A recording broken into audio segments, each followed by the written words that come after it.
privileged, underserved, and voiceless. And I think that's been lost right now because of Kaepernick and the gestures that him and Eric Reid and Nessa are all following. Here's the thing. Jay-Z is smart.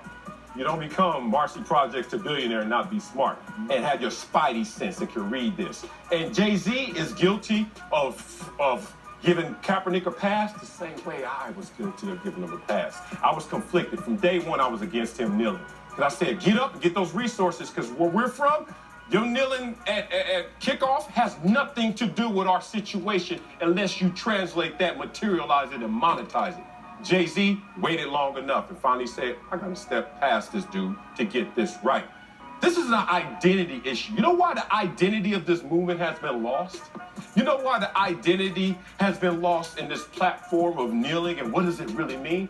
Because the identity of those who are leading it has always been in question. Let's keep it 1,000 up here, because my past is hot. My past has expired for this. The past has expired. I've been going back and forth with this from day one at ESPN. Let's go. Kaepernick comes from a situation where he's never felt the full weight of these injustices. This is a mixed-race guy who was raised by a white family from Wisconsin to Central California. Respect. That does not disqualify you from talking for us. But when you make missteps and miscalculations, it comes back into play. And he never spoke on this when Black Lives Matters movement was at its height. Think about it, 2013, 2014, Ferguson, where Jay-Z is bailing prisoners out and doing protesters out and taking pictures and supporting Trayvon Martin and that family. What was Kaepernick? You know what he was? Taking his shirt off, bruh. I knew Kaepernick back then. He was never talking about this. He meets Nessa in 2015, all of a sudden, 2016, he gets benched. Flip-flop. Not mad, that still doesn't disqualify you. But Nessa comes into play now. And we all know Nessa. Respect to her and her ethnicity, but it's not Black.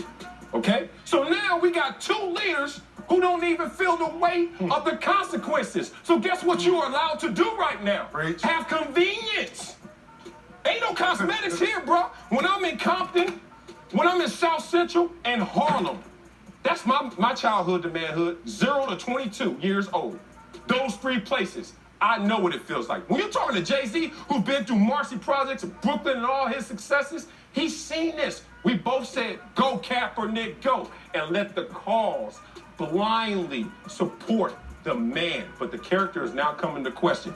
And then now Eric Reid is taking it and giving them cover. Eric Reid is taking Kenny Stills, another guy. Respect, guys. Another mixed race individual who's not felt the full weight of this. So when you want to take this movement, and I hate to play the race card against my own race. Usually you play the race card against the other races, right?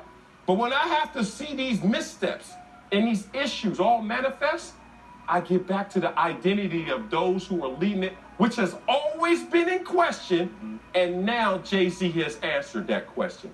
Let somebody who really knows what this is about handle this.